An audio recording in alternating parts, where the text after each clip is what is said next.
marriage is not beneficial for men. So at this point, we have a dilemma. I mean, unless a law changes, the dilemma is going to be either men don't marry and could we continue to make single parent households because they ain't stopping bugging, or or we go back to, hey, marriage is most important. You have to put your family first. Yeah, it's a bummer if it doesn't work out, but it's your family. These are your kids, and kids do better in two-parent households. So now we have a dilemma. So which one do we promote? Uh, what was the first one? The first one, so it's between, what I'm hearing a lot of is, marriage is not beneficial for men. That's Oh what's yeah. being promoted on the airways. Hmm. So that's what, so if you keep pushing that narrative, what's going to end up happening is there going to be more single family homes because they don't want marriage. Okay. Yeah, yeah, But the alternative is, okay, look, I know as a man I may get hit in some type of way, but at the end of the day, my kids cannot live without their father being like, I don't want my kids to grow up or be in a, born out of wedlock. I want my kids to yeah, be in a two-parent household because they do better educationally, all of these things when two parents are in a household. So now there's a dilemma. Which one do we promote? Because right now it seems that we're promoting, marriage is just yeah. not beneficial for men. I'm gonna Cohabitation. have a So, long. Cohabitation. so I don't subscribe to that. I simply that's Well, ridiculous we to know me. you don't. We're not talking about But people on this panel. We're just saying this is what it's being, I hear it all the but time. I'm gonna answer that and what I was going to say the same exact way. Joe. If you want to know who Joe was the father of three boys who stayed with their mom. They weren't married at the time, and I didn't know that until later in life. But they weren't who stayed with their mom to raise the boys. And this was in the projects that I grew up in, and it was the only example that I had for many, many, many, many years. But Joe every day would leave the house at 6:15 in the morning every day, and he would come home every evening. If memory serves, it was like 5:30.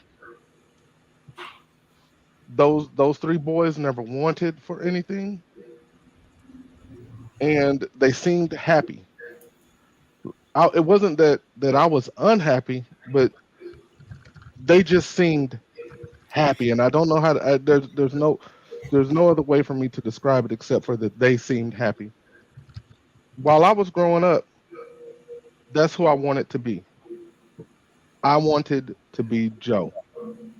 I wanted to always be there, be available, be present, be active, participate in the lives of my kids. It is very difficult to do that in a severed home. It is very, very difficult to do that in a severed home, which is why I don't subscribe to not getting not a wife is pointless or whatever they're saying these days. Not only Um, is a wife critical for raising kids, she also adds to your life span. She makes sure that you have the emotional stability that you need to help reduce stress in your life. Now, if she's following your plan, like as a man, you need to have a plan. If she's following your plan, your stresses, that means she's taking care of everything that you don't have time yourself to take care of. So when you tackle all of that and kids have two parents in the home, it's not only a win for a man, it's a win for the woman who remains in her femininity, and it's a win for the kids. Period. Absolutely. But Joe was my example, and that's how I've tried to live to raise my two the way that they need to be raised. to piggyback off that, right? Because I understood what you were saying with that story. What I was taking from it was like we talk about how much representation matters. It seemed like it was impossible for it to be a black president, no matter how we feel before Obama came. But after that, it spawned a new delineation of thought processes and possibilities amongst the youth that was growing up after that happened, right? Joe represented a family structure that you wouldn't have seen in that vicinity had you not had Joe. What I'm saying is, if you remove Joe, maybe the AP isn't the AP. What I'm saying is, if you remove the examples of something that people could strive for, maybe the other people who needed that example to understand that it was possible, they won't have it. We have to see it from somewhere. Like even when we was talking about media earlier, when Different World and the Cosby Show was on TV, I think black HBCUs had historic rates of people going into it. They removed those things off TV. It's no longer on TV, and people kind of. I'm sorry, y'all hear like a feedback or something? I hear it. I hear. I hear it also. Let me mute and see if it's me.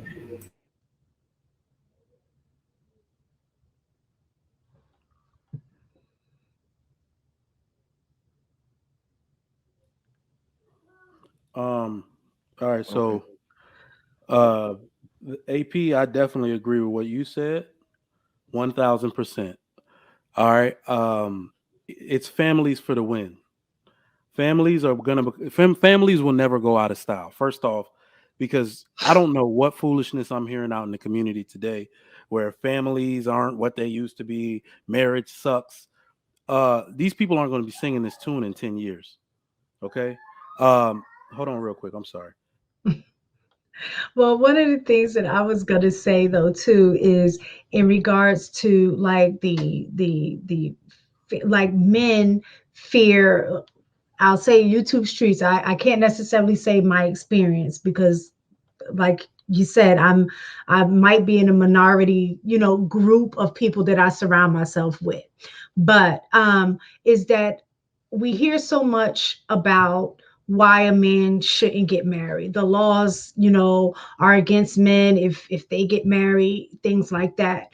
But the flip side to that is that we also are not educating men if the fear of marriage is because of what could potentially happen at the dissolvement of a marriage, then I think the talking point should be how to protect yourself prior to marriage so you can reduce the fear of marriage and then build on family, which is the ultimate goal. A lot of times we just say, oh, if I was a man, don't get married. You're going to end up getting a divorce. Woman going to leave you. They're going to take the kids. They're going to do X, Y, and Z. Go find, fly somewhere else where other women value family, blah, blah. We're saying all of these things, but we're not providing men with the necessary tools in order to ensure that they reduce their chances of divorce.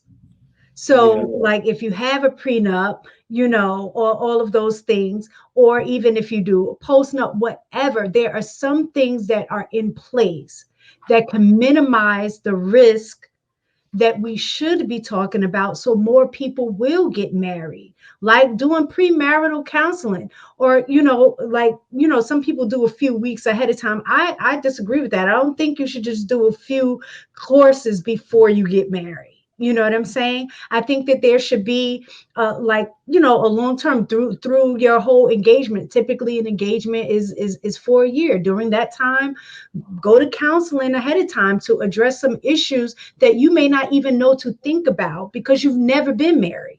It's just a lot of things that I think are available to mitigate some of the fear that men have when it is around marriage and child custody, all of those things. So, because the results show that marriage is a benefit for everyone if it's done right, especially the children. right? Yeah, no. I will always say to singles, I give no smoke to singles for being single. It's when children are involved that you need to start putting childish things away and learn how to come together and be a family. But if we're being real, The reason I said throw the generation away is because mistaken. I used to think it's hard to talk to 30 somethings, even the 20 somethings now won't change their behaviors. Practice makes habit. So when you look at what they're practicing now, I'm not going to bet that they're going to make these serious life altering changes into their 30s. That's why I say throw the generation away completely. As far as men go, y'all do know that the middle class is about to be eviscerated. All right. So automation is going to eviscerate the middle class. That's why I said families for the win. We are going through a period of what's called ethnic switching in this country. Mexicans and South Americans in 20 years will be the majority. Because of the rate that black men and women date out and have children out, not even date out, have children out, in 50 years, only person that looks like me, AP, and Sir Hale will be a full-blooded African person. He's going to have a accent like my daddy. Like, you see what I'm saying? The only black person that look like us is going to have that accent. That's because I don't believe we can actually get it together in time. We're going to see something that looks like survival mode. Once that middle class gets eviscerated that way, and women realize that they don't have the capacity for work to take care of themselves for their entire life, because let's be honest, that's what marriage is for. That's what submission is for. If you had the foresight to think, I say this all the time. Y'all know the average career span of a corporate female lawyer is 5 years, even though she went to school for 8 and clerked for 2. Right? So she wasn't thinking that maybe I won't want to work after I have children. Maybe I'll want to scale back when my husband reaches his financial peak. Maybe I want to do other things, start home programs or start a boutique from home and change my career. Women aren't forward thinking enough to say that's what a husband is for, and I should dedicate my time and energy into that institution because it's for my relief, meaning a woman, right? So because of that, women are going to suffer and be looking for struggle situations. But that's why I believe, go ahead. I find that a lot of women that I come across, they find a mate, they love the mate, they stick in there with the mate, and the mate is just not ready. So what about those women who want a mate? They want to be married, but they find themselves in long-term relationships. Absolutely. So can I jump in there after a trigger mic as well? Yeah. So sure. This is the craziest thing. We've talked about the fatherlessness culture and men primarily not knowing what marriage looks like. So it's like, why would they even want to jump into that institution? Because, but the other part of it is that men, we have gone through this before all over the world. People's fathers have died in war. People's fathers have died before they were born. And men essentially found out that they should pair off with women because it's the natural thing to do. So there is some deep-seated issue if the men in your ethnic group turn on you and don't want to marry. And there's a bunch of crises we could name. There's a worth problem, right? There's a submission problem. To me, there is a mindset issue, right? So when we talk about men don't have a proclivity to get married or that urge or sensation, it's because it's not being inspired in them. Everything that they can get as a boyfriend, you see what I'm saying? Or they can get everything as a boyfriend. They can get the milk without buying the cow. So why should? I agree.